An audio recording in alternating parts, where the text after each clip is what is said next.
Aujourd'hui, on va donc vous présenter un webinaire consacré à la mobilité en agriculture. Donc, je me représente. Donc, je suis Olivier Coiffure, responsable du pôle agri-agro chez Atoll Conseiller Développement, et je serai en compagnie d'Alexis Vénère. Bonjour Alexis. Bonjour Olivier. Qui est donc chef de projet et passionné par toutes ces thématiques mobiles et qui a pu mettre en œuvre sur divers projets différentes techniques pour aboutir à des produits mobiles.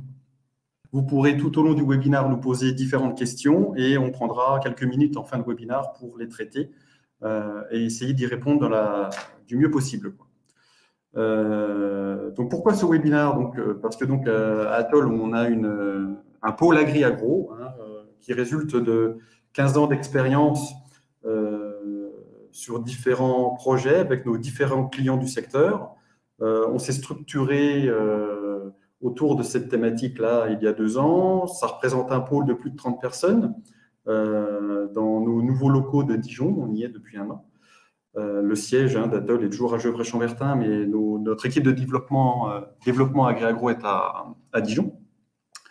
Cette équipe dispose d'une cellule lead tech dédiée, ce qui fait que sur de nombreuses thématiques, dont la mobilité, on a des experts techniques qui peuvent apporter un éclairage différent par rapport aux technologies qui émergent pour pouvoir ensuite les mettre en place sur nos différents projets.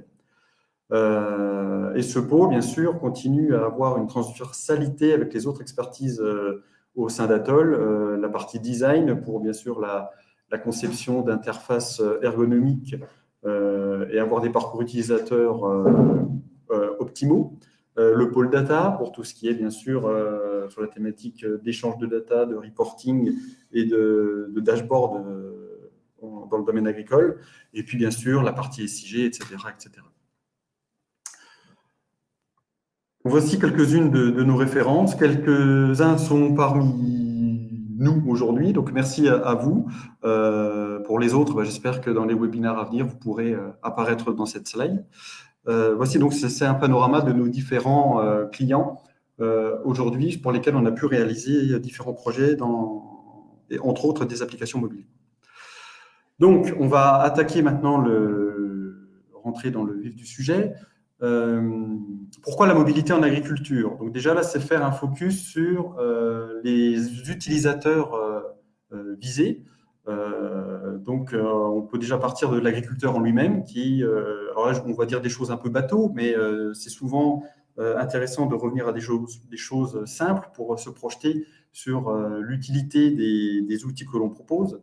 Donc c'est un acteur de terrain. L'agriculteur, il ne travaille pas dans un bureau, il est sur ses parcelles, il est dans les bâtiments de son exploitation, il est sur ses tracteurs avec son matériel. Il a besoin d'avoir des informations rapidement et sur son lieu de travail, donc pas forcément derrière un écran dans son bureau. Donc là, des outils mobiles vont pouvoir lui permettre de recevoir des informations, que ce soit sur des capteurs, donc là, ça sera vraiment des données techniques, mais ça peut être des informations sur des prix, des choses comme ça. Il a aussi besoin de conseils, donc ces conseils, il peut soit les avoir avec des applications, soit aussi recevoir des informations des personnes qui peuvent lui donner du conseil. Tout ça dans le but de pouvoir optimiser son temps de travail et de ne pas avoir à attendre de retourner à l'exploitation pour prendre les décisions qui s'imposent. Voilà.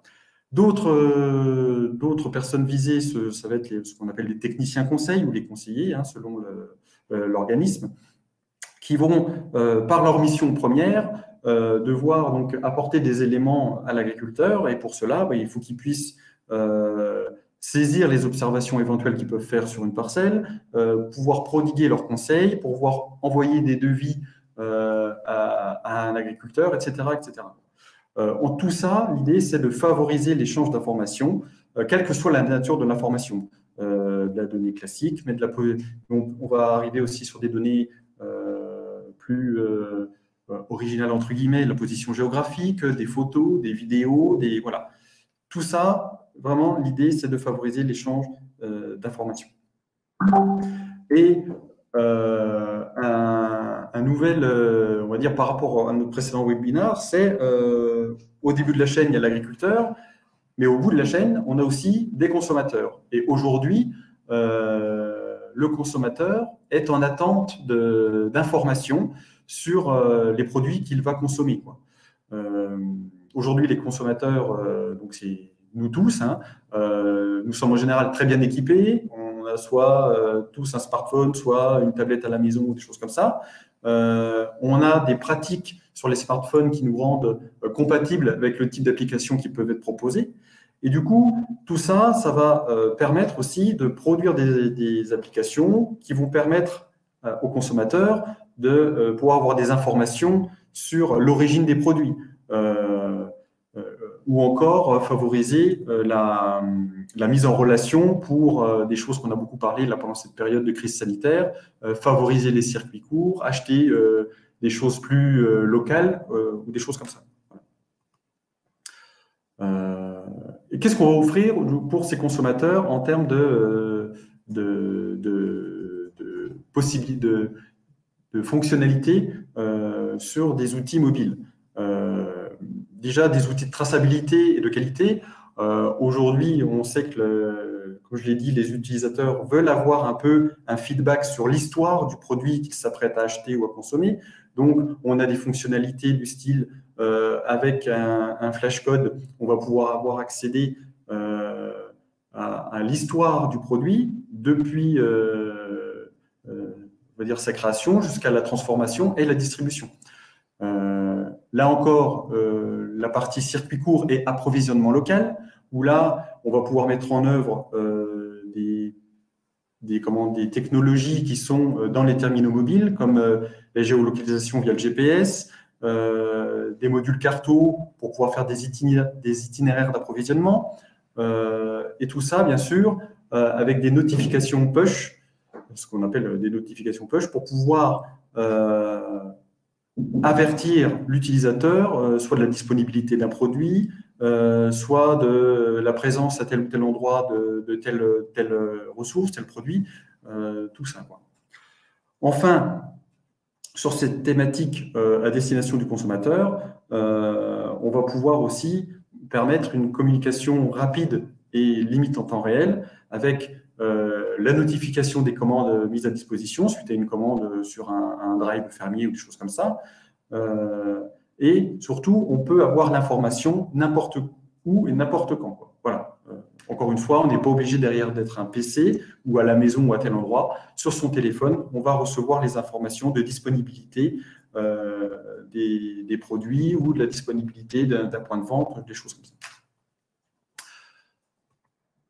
Maintenant qu'on a vu un peu quel était le public auquel on pouvait s'adresser avec ces outils mobiles, on va faire un focus sur quelles fonctionnalités on peut proposer aujourd'hui en itinérance. Et je vais laisser la parole à Alexis. Oui, merci Olivier.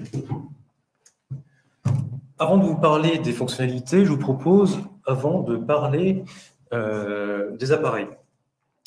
Quand on a un projet de réalisation d'une application ou d'un logiciel, c'est vraiment une étape incontournable. Il faut vraiment se poser les bonnes questions pour savoir quels appareils vont pouvoir être utilisés sur le terrain. La question peut sembler un peu triviale, mais en réalité, elle est très importante parce que c'est elle, derrière, qui va définir les fonctionnalités et les technologies qui seront disponibles. Il y a plusieurs facteurs qui rentrent en compte dans le choix de cette liste d'appareils, notamment la population visée. Et est-ce qu'on pourra les forcer à utiliser un appareil ou pas? Je pense notamment à une flotte d'entreprises. Là-dessus, on aura vraiment le contrôle sur les appareils disponibles, alors que par contre, si on vise le consommateur, là, on n'aura pas le contrôle sur les appareils disponibles. Un autre facteur qui rentre en compte, évidemment, c'est le budget, mais surtout, c'est les aspects pratico-pratiques.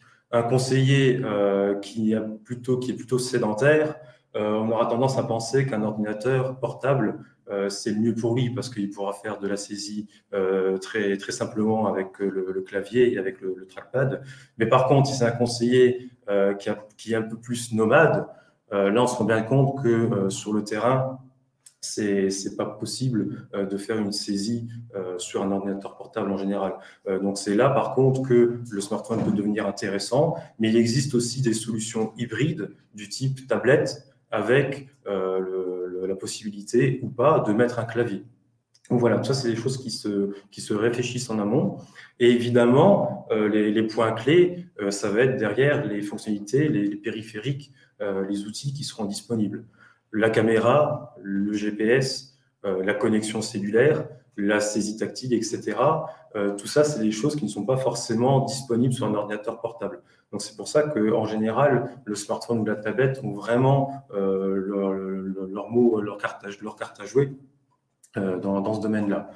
Des fois, on va pouvoir trouver aussi une utilisation où on a vraiment un logiciel parent, entre guillemets, le logiciel principal qui va être utilisable sur ordinateur, et tous les pendants mobiles vont se retrouver sur une application smartphone à côté.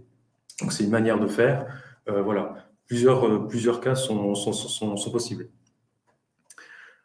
Ceci dit, donc je vous propose maintenant de vraiment faire le focus sur des fonctionnalités clés qu'on retrouve très souvent dans notre domaine. Évidemment, une des fonctionnalités majeures, c'est le mode déconnecté. Quand on parle de mode déconnecté, il y a en réalité plusieurs aspects. Il y a déjà le fait que, ça peut paraître un petit peu bête à dire comme ça, mais que l'application se lance. C'est-à-dire que si l'application, si les sources ne sont pas sur l'appareil, si elle n'a pas de base de données, l'application ne peut pas se lancer. Donc déjà, ça, c'est vraiment la première chose de base. Mais à côté de ça, il y aura toute la problématique d'import des données. Il faut que les données puissent être importées dans l'application. Mais là, on va retrouver par contre différents modes de fonctionnement. Cet import de données pourra se faire de manière manuelle, donc je lance l'application et je dis j'importe mes données. Bon, c'est pas très pratique, mais dans certains cas métiers, ça peut être pertinent. Mais par contre, on peut envisager des solutions qui sont un peu plus transparentes pour l'utilisateur, notamment d'aller envoyer ces données-là depuis le serveur automatiquement à l'application sur un smartphone, de manière à ce que l'utilisateur n'ait rien à faire et qu'il puisse aller directement en mobilité et retrouver directement ces données à jour.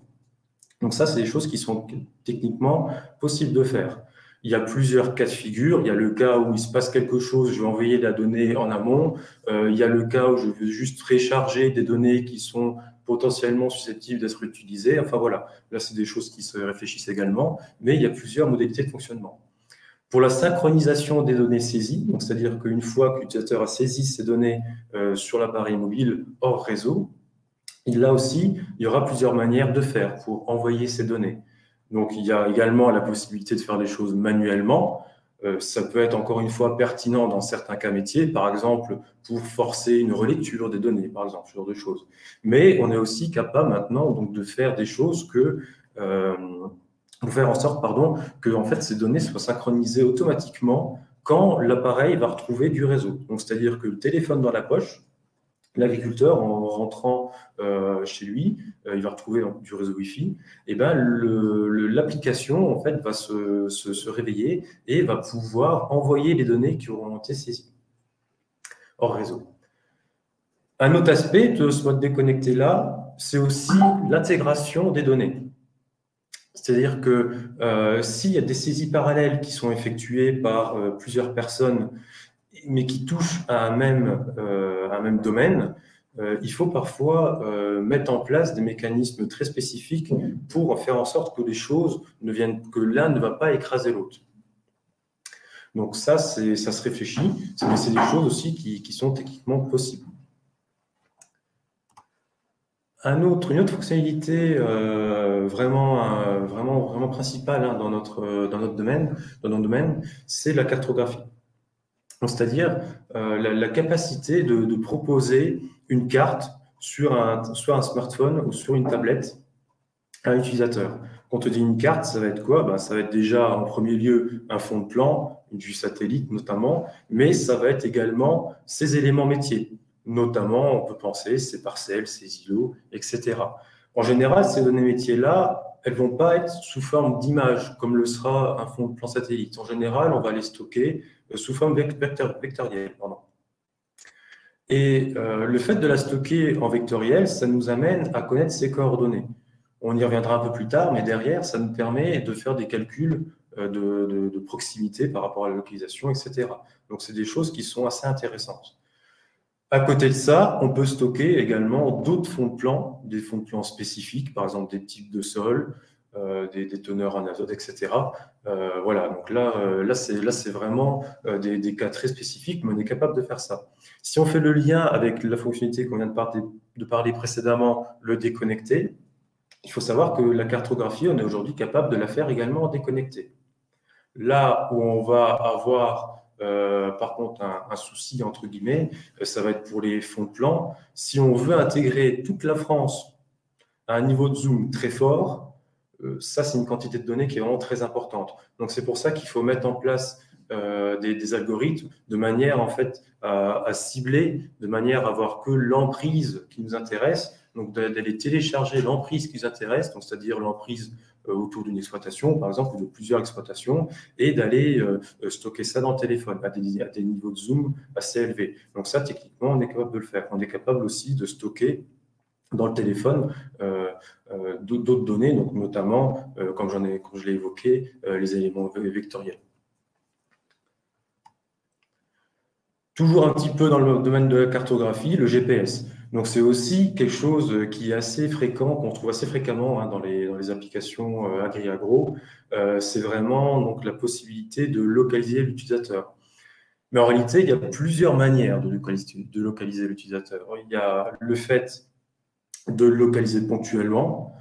Par exemple, je veux retrouver les parcelles qui sont autour de moi. Donc là, on va le localiser à l'instant T et ça s'arrête là. Et ensuite, on retrouve les parcelles autour de lui.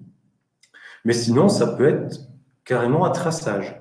Donc là, c'est-à-dire que c'est un peu c'est même pas un peu, c'est les mêmes mécanismes qui se mettent en route qu'une application GPS. Donc là, c'est-à-dire qu'on va vraiment tracer très finement l'utilisateur.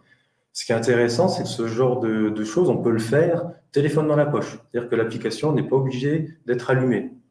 Donc, par exemple, on peut imaginer des usages du type un conseiller, par exemple, qui fait un parcours d'exploitation dans la journée. On peut imaginer qu'il mette en route l'application le matin, qu'il dise « OK, je démarre ma tournée ». Et pendant la journée, le téléphone va tracer ses points de passage, va tracer où il a été. Donc voilà, donc ça, c'est des choses qui peuvent être assez intéressantes en termes de fonctionnalité et d'usage. Comme je l'ai évoqué tout à l'heure, la cartographie, on peut stocker des éléments vectoriels. Ces éléments vectoriels, ça nous permet d'avoir les coordonnées. Une fois qu'on a la position GPS de l'utilisateur, eh bien, on est capable de faire des recoupements géographiques. Ça, on est capable de le faire soit en local, dans le téléphone, soit on est capable de le faire sur le serveur pour des traitements plus poussés. Donc, par exemple, on peut très facilement faire des fonctionnalités du type trouver d'autres utilisateurs à moins d'1 kilomètre de sa position, trouver les parcelles ou je ne sais quoi. Donc voilà, c'est aussi des éléments qui sont assez intéressants à mettre en œuvre. La cartographie, je ne l'ai pas évoqué, mais il y a possibilité aussi de faire de la cartographie d'intérieur. C'est-à-dire qu'on peut exploiter la cartographie pour naviguer dans un plan. Par exemple, quand on est dans une usine qui est très grande, dans une cave, on peut avoir besoin d'un plan. Et en fait, l'élément cartographique, lui, peut être pertinent dans ce cas-là. Parce qu'on va pouvoir naviguer très simplement dans l'image de la carte, on va pouvoir naviguer très simplement dans le plan, pardon. On va pouvoir zoomer, dézoomer. On va même pouvoir être localisé. Néanmoins, le GPS en intérieur aura du mal à fonctionner. C'est pour ça qu'il y a d'autres éléments qui existent, notamment les beacons. Les beacons, donc c'est vraiment une borne qui va émettre un petit code et le téléphone va détecter ces émissions. Grâce à ça, on va pouvoir dire, je sais que le beacon, il est à côté de tel endroit. Le téléphone a capté ce beacon, donc je sais qu'il est à côté de tel endroit. Donc, la localisation d'utilisateur en intérieur en GPS, ça pose problème, mais néanmoins, on peut le contourner via des beacons. Si on veut capter que l'utilisateur a été à proximité de tel endroit de la cave, si on veut savoir s'il a parcouru toute l'usine, par exemple, ou on peut même envisager d'autres calculs du type est-ce que, par exemple, la personne est passée à cet endroit-là. On peut imaginer d'autres usages, à l'extérieur d'ailleurs. Par exemple, un agriculteur qui veut savoir si son tracteur est rentré dans son exploitation, eh bien, on peut très bien le faire aussi avec ce genre de technologie. Ce genre de technologie, les beacons, ça exploite le BLE, donc c'est-à-dire le Bluetooth basse énergie. Mais on peut très bien exploiter le Bluetooth standard, entre guillemets, donc avec un smartphone, et avoir d'autres usages, notamment la connexion avec des outils tiers, etc. D'autres fonctionnalités très prisées, ça va être l'appareil photo. L'appareil photo, c'est un allié assez précieux parce qu'il va permettre, sans devoir écrire une description un peu longue, un petit peu complexe, de pouvoir prendre un état des lieux, une photo d'un état des lieux, de l'état d'une plante, par exemple, etc. Derrière, on est capable ensuite de stocker cette photo et de pouvoir l'archiver comme on le souhaite. Ça, on peut le faire de manière offline. On est aussi capable de filmer. On est aussi capable d'aller prendre en photo des QR codes et d'analyser ces QR codes. Bien exploité, l'appareil photo est souvent un allié précieux, en fait. On se rend compte que c'est vraiment quelque chose qui va faciliter la saisie et la récolte d'informations au quotidien. Ce qui est intéressant aussi, c'est qu'on peut donc l'exploiter en mode déconnecté. Un autre usage de l'appareil photo qui commence un peu, même beaucoup à émerger, c'est la réalité augmentée. On voit des usages très variés de la réalité augmentée. Par exemple, il existe aujourd'hui des pare-brises sur des voitures qui vont afficher, qui vont faire en sorte que l'utilisateur, quand il regarde la route, il va voir des flèches de direction qui survolent la route pour montrer la direction proposée par le GPS. On peut imaginer le même genre de choses, au lieu que ça soit sur un pare-brise, que ça soit sur l'écran d'un smartphone. Et au lieu que ça soit une direction à prendre, on peut imaginer, par exemple, afficher un plan d'épandage. Donc, c'est-à-dire que l'agriculteur sera en capacité de visualiser son plan d'épandage à travers l'écran de son smartphone ou de sa tablette. Donc ça, c'est des usages qui sont vraiment très poussés, mais qui sont clairement l'avenir. D'autres éléments un petit peu secondaires, mais pas forcément, on l'a évoqué tout à l'heure, c'est la saisie tactile. Si une saisie, quand on est debout, saisir sur un clavier, c'est pas forcément évident. Donc la saisie tactile peut être un allié assez précieux. Mais il ne sert pas forcément qu'à faire de la saisie de texte, ça peut être également, par exemple, signer un compte-rendu. On peut donc très bien imaginer signer sur le téléphone afin d'enregistrer la signature de quelqu'un. Autre fonctionnalité, le micro. Le micro, on peut enregistrer des mémos vocaux. On va pouvoir également aussi dicter du texte. Ça peut être aussi une solution quand on n'a pas possibilité d'utiliser un clavier et qu'on a quand même beaucoup de texte à saisir. Mais aussi, on va pouvoir exploiter maintenant des assistants, Siri, Google Assistant, Alexa, etc., afin de commander des applications à la voix. Donc c'est pareil, c'est des choses qui sont en train d'émerger. Et qui méritent une attention assez forte pour l'avenir. Olivier en a parlé, les notifications sont aussi des fonctionnalités qu'on retrouve très souvent. Les notifications, on parle notamment donc, des notifications push, c'est-à-dire que le serveur va avoir une information et il va l'envoyer au téléphone. De ça va résulter un affichage ou non d'informations à l'utilisateur. Parce que la notification, ça peut être une notification technique d'envoi de données, enfin techniquement pour dire à l'application d'aller télécharger des données, si on rentre dans le détail, mais donc ça peut être une notification technique qui n'apparaît pas à l'utilisateur. Donc là, c'est le cas que j'évoquais tout à l'heure dans le mode déconnecté, pour envoyer des données, par exemple, la nuit sur le smartphone ou sur la tablette de l'utilisateur, en amont avant qu'il l'utilise. Mais ça peut être donc également des alertes visuelles. Donc, c'est-à-dire prévenir une alerte météo ou une alerte autre. Ces notifications, elles peuvent aussi être émises par un beacon. Alors, techniquement, en réalité, c'est l'application qui va détecter le beacon et qui va lancer la notification. Mais si on résume les choses, c'est on s'approche d'un beacon, on n'a pas forcément de réseau, et le beacon est détecté, et là, la notification va apparaître à l'utilisateur. une notification du type vous êtes à proximité de tel élément, eh bien, je vous affiche les informations liées à cet élément. Voilà.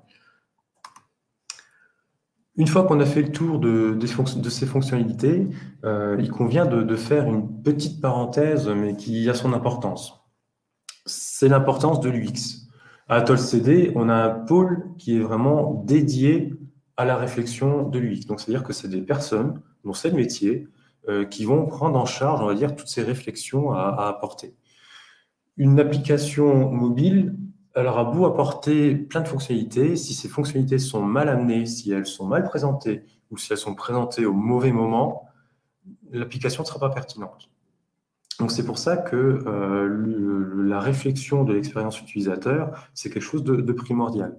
Ça va toucher à plein de domaines. Ça va toucher déjà en premier lieu à l'interface, donc faire en sorte d'afficher les informations au bon endroit, au bon moment, de faire en sorte que la saisie soit adaptée à la manière dont on saisit. Donc, on ne va pas afficher la même taille des boutons quand on va avoir un bouton qui est cliqué avec une souris ou qui est cliqué avec un doigt. On ne va pas afficher de la même manière les éléments sur un grand écran que sur un petit écran. Donc là, on va parler de responsive éventuellement. Si on a une application qui tourne à la fois sur smartphone et sur ordinateur portable, donc on va pouvoir mettre en forme les éléments pour s'adapter aux écrans. Mais c'est pas que ça. Des fois, il faut aller plus loin, notamment sur téléphone, où on a vraiment un besoin d'aller à l'essentiel et un besoin aussi de guider l'utilisateur dans ce qu'il fait. Ça peut être pertinent des fois de découper des grands formulaires, de revoir un peu plus profondément la manière dont sont faits les éléments. Donc là, tout ça, c'est vraiment l'équipe UX et UI qui vont nous guider à travers ça. Finalement, c'est du pragmatisme, mais c'est réellement essentiel pour mettre en œuvre les fonctionnalités. Une fois qu'on a fait le tour de ces fonctionnalités, je vous propose maintenant de parler des technologies.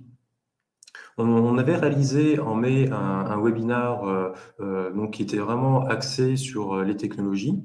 Là, on a choisi de faire un webinaire donc, qui était axé plus fonctionnalité, mais on va quand même un petit peu parler des technologies parce qu'il convient de faire le lien entre les appareils, les systèmes d'exploitation, les fonctionnalités et les technologies. Le choix des technologies, donc elles sont guidées par ce que je viens de dire, mais également par un contexte. Est-ce qu'un applicatif existe? Est-ce qu'on a des contraintes de délai? Est-ce qu'on a des contraintes de budget? Est-ce qu'on a des contraintes de maintenance? Est-ce qu'on va avoir aussi des traitements particuliers à faire? Donc, tout ça, c'est des choses qui doivent être posées clairement sur la table pour choisir la technologie la plus pertinente. Pour mettre en œuvre une application smartphone ou tablette, il y a plusieurs possibilités. Une des premières possibilités, c'est les applications natives. Qu'est-ce qu'une application native? Une application native, c'est une application qui est réalisée avec les outils proposés par le fabricant, enfin le concepteur du système d'exploitation. Donc Google pour Android, Apple pour iOS. Ces applications natives-là, c'est elles qui vont offrir en fait le plus de possibilités techniques dans les limites offertes aux développeurs, parce qu'il ne fait pas forcément ce qu'il veut non plus, mais c'est également celle qui va proposer le plus de performance. Donc, c'est vraiment les applications natives qui vont offrir le plus de possibilités finalement. Par contre, il n'y a pas possibilité de mutualiser le code. Donc, si lors de notre réflexion du choix des appareils, on se rend compte qu'on doit être disponible sur iOS et sur Android, eh bien, il faudra faire deux codes distincts, donc deux développements distincts avec aucune possibilité de mutualisation. Comme je le disais, c'est ce qui offre l'accès le plus fort, le plus important aux capacités du device. On va pouvoir donc notamment accéder au GPS, de récupérer, comme je l'ai évoqué lors des slides de fonctionnalités, notamment donc récupérer sa position précise à un instant T ou moins précise si on veut économiser de la batterie. On va pouvoir aussi mettre en place d'autres algorithmes du type récupérer la dernière position connue. Voilà, c'est ce genre de choses. On va pouvoir accéder aussi au Bluetooth. On va avoir un accès également à l'appareil photo ainsi qu'au lidar. Le lidar, vous savez, c'est le capteur de temps de vol. C'est quelque chose qui permet d'améliorer les performances de l'appareil photo et qui est assez utile quand on fait de la réalité augmentée. Donc ça, c'est un accès indirect qu'on a, mais ça peut être quelque chose qui arrive maintenant dans les téléphones et c'est assez intéressant parce que ça améliore quand même pas mal les choses. On va avoir aussi également un accès donc, au micro, aux haut-parleurs, aux assistants, comme je l'ai évoqué. On va aussi avoir un accès fin à l'écran, c'est-à-dire qu'on va pouvoir gérer sa luminosité. Par exemple, si on doit faire scanner un code barre, donc afficher un code barre à l'écran, ça peut être pertinent d'augmenter la luminosité de l'écran pour que ce code barre soit plus visible. Eh bien, on a la possibilité de le faire ponctuellement. Autre chose aussi, on a possibilité d'éviter de faire en sorte que le téléphone passe en veille. Parce qu'on pose le téléphone par exemple sur une table, mais qu'on veut regarder ce qui est affiché, eh bien ça peut être intéressant d'éviter de faire en sorte qu'il ne s'éteigne. Donc ça, c'est le genre de choses qu'on est capable de faire avec une application native. On va aussi pouvoir accéder à des choses comme le retour haptique. Le retour haptique, c'est, vous savez, ces petites vibrations ou lors d'un clic, par exemple, pour faire comprendre que vous avez bien appuyé. C'est des petits détails, mais qui sont assez importants en termes d'ergonomie. Là, on va pouvoir avoir accès à ce genre de choses. C'est des petits détails, mais qui ont vraiment leur importance. On va pouvoir également aussi donc, accéder à l'éventuel port USB, etc. Les applications natives, c'est également ce qui va nous permettre de faire toute la panoplie, on va dire, de notifications possibles qui existent. Donc, c'est-à-dire que, comme on l'a évoqué, ça va être des notifications push, des informations donc, affichées ou pas à l'utilisateur. Ça peut être aussi donc, à la détection des beacons, etc. On va pouvoir également faire des traitements en tâches de fond. Donc là, c'est toujours dans les limites offertes aux développeurs, en revanche. Donc, c'est-à-dire qu'on n'aura pas possibilité de lancer un gros traitement. Les constructeurs mettent en général des verrous pour économiser la batterie, mais on aura quand même possibilité de faire pas mal de choses, notamment celles que j'ai évoquées en amont dans les fonctionnalités, notamment donc, les processus d'import-export de données en tâche de fond. On va pouvoir aussi exploiter l'application on-offline, c'est-à-dire qu'on aura donc possibilité d'embarquer le code source et de mettre en place donc, les processus de synchronisation. On aura aussi possibilité de stocker les données dans une base de données. À côté de ça, on va avoir également un point qui n'est pas anodin, qui n'est pas négligé, ça va être la présence dans les stores. Parce que les applications qu'on va réaliser en natif, on va pouvoir, ou non, les proposer dans le store public ou non public. C'est-à-dire qu'on a la capacité de faire un déploiement privé, par exemple, pour une flotte d'entreprise, par l'intermédiaire de ces stores privés. Quand on est dans le store public, par contre, il y a des choses un petit peu à savoir. Il y a des aspects positifs et des aspects négatifs. L'aspect positif, ça va être que toute l'infrastructure de déploiement sera gérée par le constructeur. Donc là-dessus, c'est assez royal, entre guillemets, si je puis me permettre, parce qu'on envoie le livrable et c'est lui qui s'occupe du déploiement. Et ce déploiement peut être même fait à l'international. Et on peut gérer très finement les disponibilités. Donc c'est vraiment super intéressant. À côté de ça, on va aussi avoir des statistiques de téléchargement et d'usage. Donc, c'est vraiment très intéressant. Un point qui peut être négatif ou pas, ça va être les commentaires. Donc, par contre, les applications qui sont dans le store public, les gens ont possibilité de mettre un commentaire. Ça, c'est quelque chose qu'il faut anticiper et qu'il faut vraiment prendre en compte. Parce que si l'application marche bien dès le début, les gens mettent des bonnes notes, etc. Ça fait un peu un effet boule de neige et l'application sera très bien notée. En revanche, s'il y a des soucis au démarrage, là, il peut commencer à y avoir des mauvaises notes et ça peut également faire l'effet boule de neige inverse. Donc, c'est quelque chose à prendre en compte vraiment dès le début des choses, quoi. Autre détail aussi, en étant dans le store, on a possibilité d'avoir des consoles d'erreurs. On a la possibilité de le faire avec d'autres choses, mais on peut aussi avoir la fréquence et le détail d'éventuelles erreurs qu'auraient rencontrées les utilisateurs en utilisant l'application.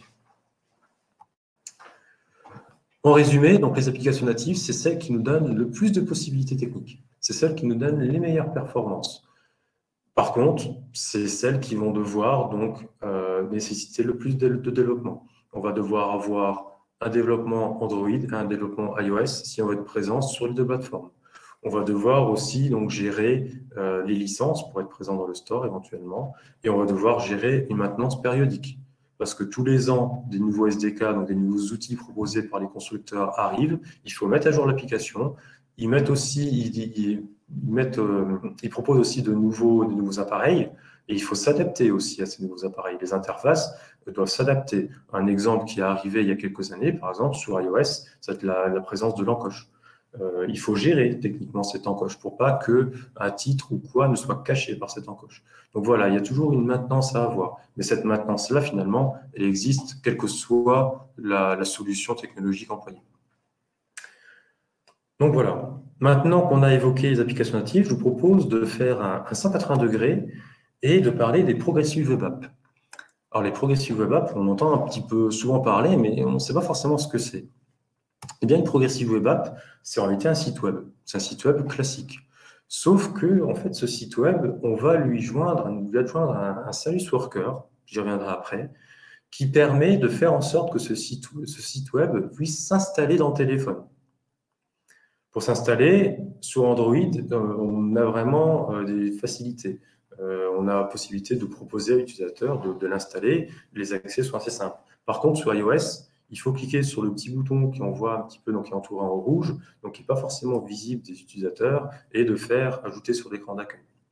Donc, sur iOS, c'est un petit peu le souci, c'est que l'accès est moins fort. Et ça, on aura aussi des restrictions techniques. On y reviendra juste après. L'avantage de cette solution, eh bien, c'est qu'on a un seul code source pour être déployé ensuite sur tous les écrans. Là, j'en ai mis 3, mais on aurait pu même penser, par exemple, à des télés, parce que les télés maintenant embarquent des navigateurs. Donc, l'avantage, c'est qu'on a un site web, donc on peut être diffusé vraiment partout.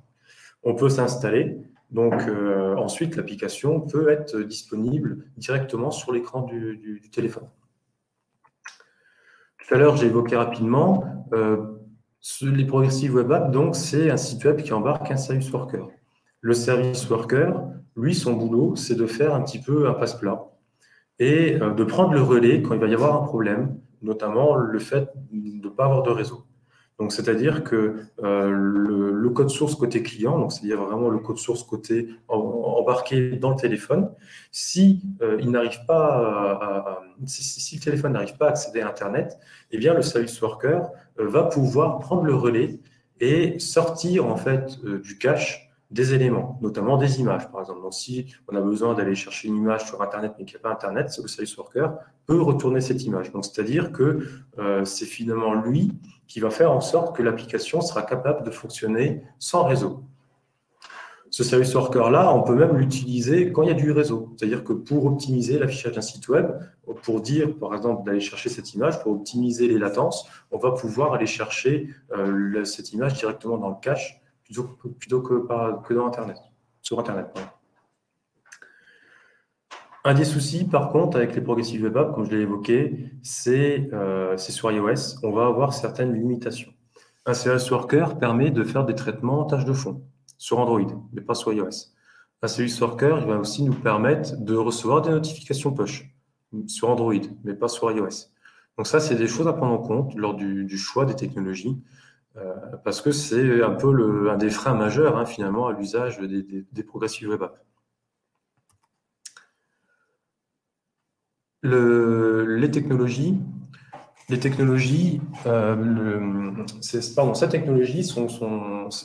Progressive Web Apps sont compatibles, donc comme je l'ai dit, avec plusieurs écrans. Les tablettes, les mobiles, etc. On va pouvoir finalement donc faire du responsive et on va avoir capacité donc d'utiliser les technologies web habituelles, des frameworks bien connus comme React, Vue.js, Angular, etc. Comme je l'ai évoqué, l'application embarque son code et elle va pouvoir aussi également embarquer des données locales. Par contre, dans certains cas, sur iOS, il peut y avoir certaines limitations dans quelques cas très précis, donc, qui sont à connaître aussi dès le début, mais c'est des choses qu'on maîtrise. On va pouvoir également accéder à l'appareil photo, à la localisation, mais encore une fois, on va être bridé. On ne va pas pouvoir avoir un accès plein au Bluetooth sur iOS. L'avantage de cette solution, c'est qu'on n'est pas obligé d'être dans les stores, mais on peut l'être dans le store Android, mais on peut s'en abstraire. Donc, c'est assez intéressant également si on ne veut pas répondre aux contraintes des constructeurs. Donc, en résumé, les Progressive Web Apps, c'est vraiment la solution qui permet de mutualiser le maximum de choses.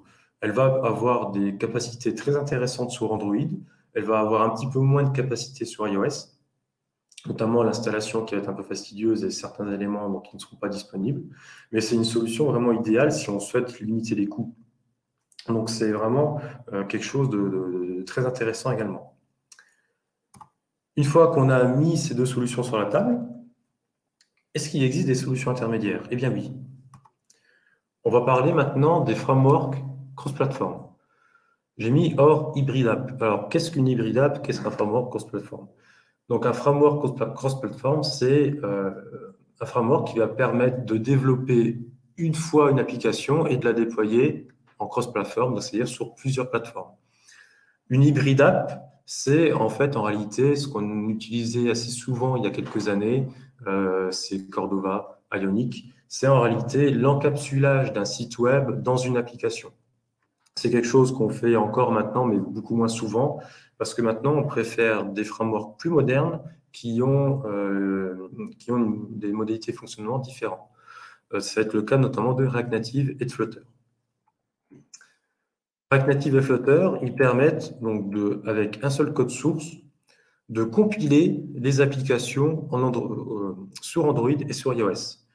Mais ces applications-là, contrairement aux Hybrid Apps, ce ne sera pas une application, ce ne sera pas un site web qui sera affiché dans une application, ce sera une vraie application native. Donc ça veut dire qu'on va retrouver tous les avantages des applications natives que j'ai évoquées précédemment. Donc c'est une solution qui est assez intéressante parce qu'elle permet, avec un seul code source, d'être diffusée sur plusieurs plateformes. Ces éléments-là, sur React Native, entre autres, on va pouvoir en fait développer les applications avec des éléments, on va dire, clés en main. Mais ces éléments-là, des fois, ne suffisent pas. Notamment, par exemple, on n'aura pas d'éléments permettant de faire les synchronisations en background, comme on l'a évoqué avant. Mais ce n'est pas un problème parce qu'on a la possibilité d'ajouter en fait des briques natives.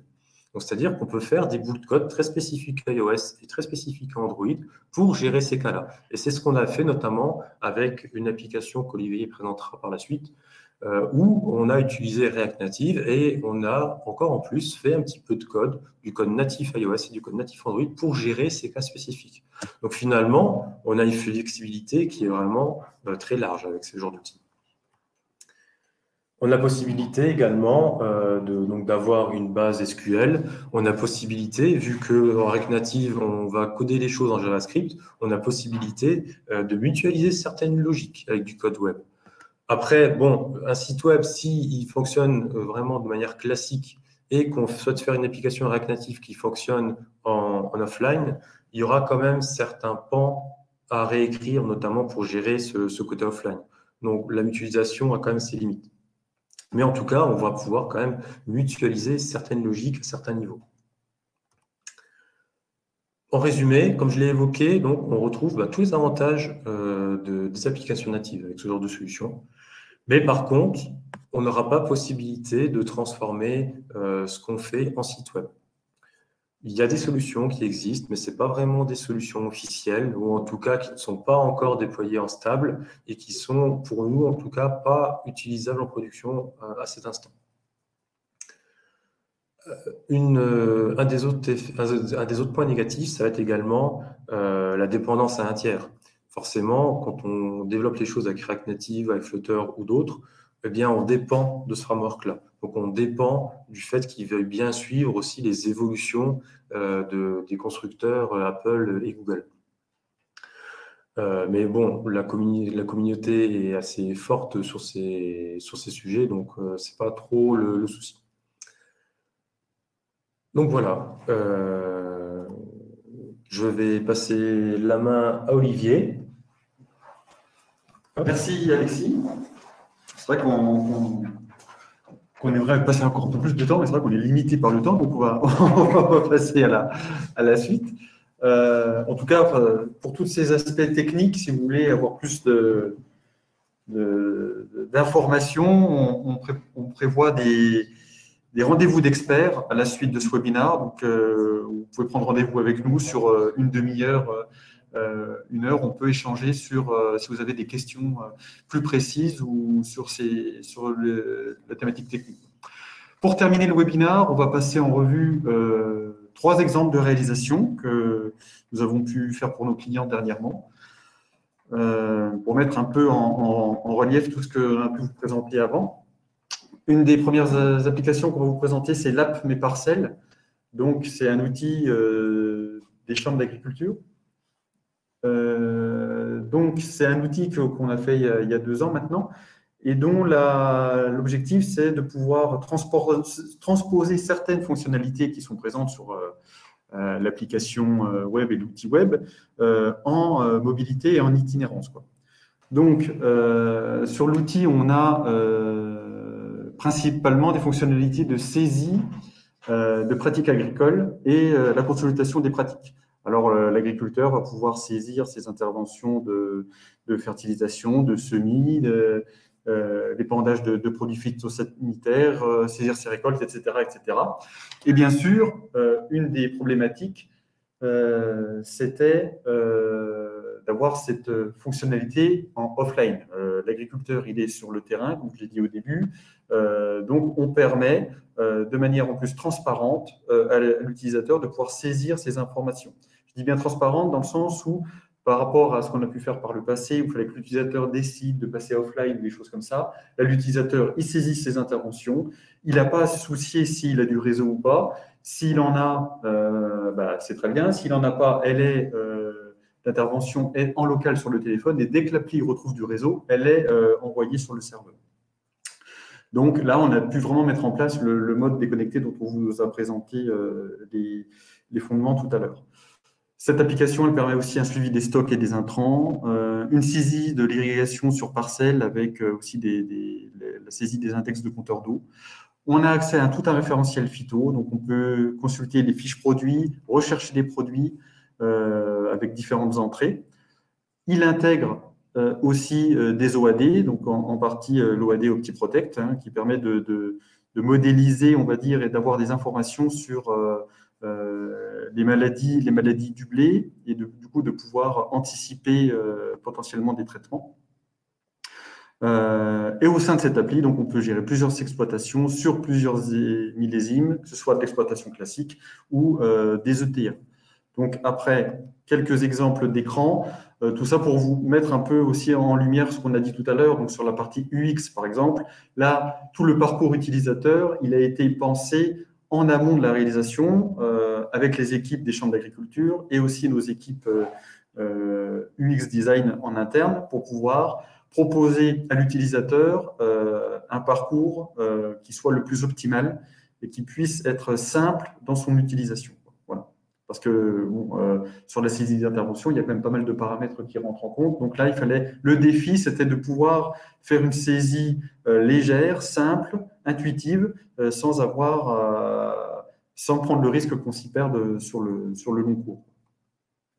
En termes de technologie, donc là, on est sur une technologie React Native, donc un peu hybride ou à mi-chemin, comme disait Alexis, avec une base SQLite sur le téléphone. C'est compatible du coup aussi bien sur Apple que sur Android.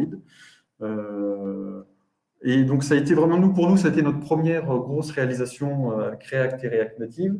Et on a pu là vraiment se rendre compte qu'avec ces technologies-là, on se rapproche vraiment très fortement des performances que l'on peut avoir avec un mode natif, quoi, avec un coût bien moindre parce qu'on a un seul code à développer.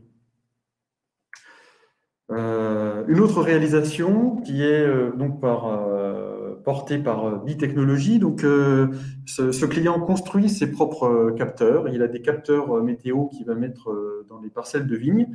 Il développe aussi des capteurs qui peuvent se retrouver dans des caves, dans des bondes qui sont mises dans les cuves. Et donc là, la première étape du projet, ça a été de pouvoir développer une application pour remonter les informations de ces devices qui sont posés dans les vignes. Donc là, c'est un outil qui va permettre à l'exploitant de pouvoir avoir des conditions météo sur telle ou telle parcelle. Les équipements sont installés sur les parcelles et on collecte les données via le réseau LoRa Orange Live Object.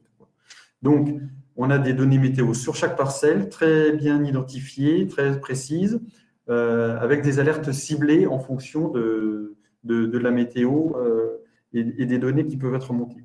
On a une cartouche cartographique, donc là, on peut visualiser les capteurs sur telle ou telle parcelle, l'endroit où ils sont placés.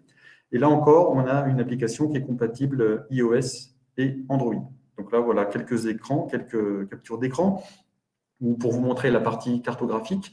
Et là encore, un parcours utilisateur pensé de manière optimale, de façon à pouvoir retrouver l'information de manière rapide, synthétique, et pouvoir ensuite accéder à des choses plus précises si on en a besoin. Voilà, quelques exemples d'écran.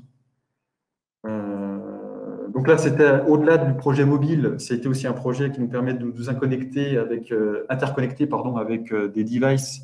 Donc, c'est un projet IoT avec la problématique de haute dispo et de traitement continu de petits flux, mais qui arrivent de manière très, très rapide et très régulière.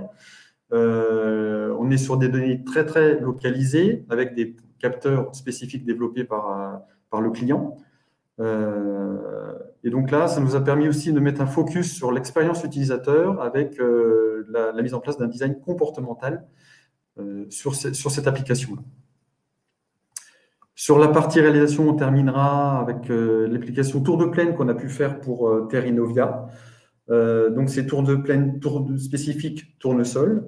Donc là, c'est un outil d'aide à l'observation et de conseil pour apporter un conseil suite à des observations en fin de floraison du tournesol. Donc là, c'est pareil. On a mis en place un mode déconnecté parce que qui dit tour de plaine dit potentiellement perte de réseau sur le terrain. Et là, pour le coup, on a changé de technologie. C'est un choix qui a été fait pour diverses raisons avec le client, mais on est parti sur une technologie PWA, Progressive Web App. Mais là encore, on a pu mettre en place et répondre à certaines contraintes qui étaient édictées par notre client, dont le mode déconnecté.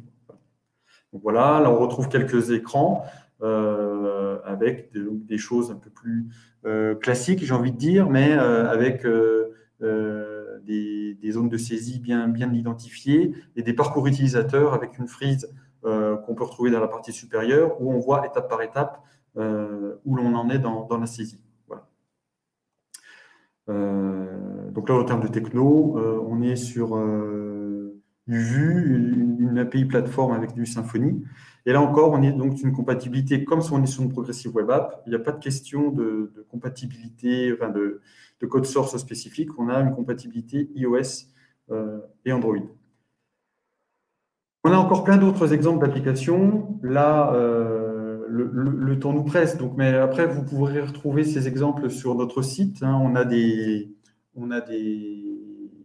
use cases, des cas d'utilisation. Et puis, comme je vous l'ai dit tout à l'heure, lors des rendez-vous experts, ce serait possible aussi de pouvoir échanger sur nos différentes réalisations. Je dirais juste que là, tout à l'heure, on a parlé de la signature, qui peut être une des fonctionnalités qu'on peut mettre en place. Sur l'appli suivi d'accompagnement pour la coopérative Unéal, on a mis en place spécifiquement une signature tactile dans le cadre de cette application-là. Voilà, c'est des choses qu'on a pu mettre en œuvre. Sur tout ce qui était présenté en termes de fonctionnalités tout à l'heure, certaines, on a pu les mettre en œuvre réellement sur nos projets. Voilà, et pour terminer, donc je vous dirais que la mobilité, c'est une des composantes de la transformation numérique en agriculture, mais que cette thématique mobile, elle peut être couplée avec d'autres projets et d'autres expertises que vous pouvez avoir ou être amené à mettre en place dans votre système d'information. Sur la partie data, par exemple, où on va procéder à l'industrialisation de la donnée avec la mise en place de hubs, de lakes, de tout ce que l'on veut, data quelque chose. Mais l'important, c'est qu'on va pouvoir retrouver sur le terminal mobile des dashboards ou des analyses qui seront issues de cette thématique data qui sera faite par ailleurs au sein du SI. La partie SIG, comme on l'a vu tout à l'heure, c'est assez courant maintenant d'intégrer la partie cartographique dans une application mobile.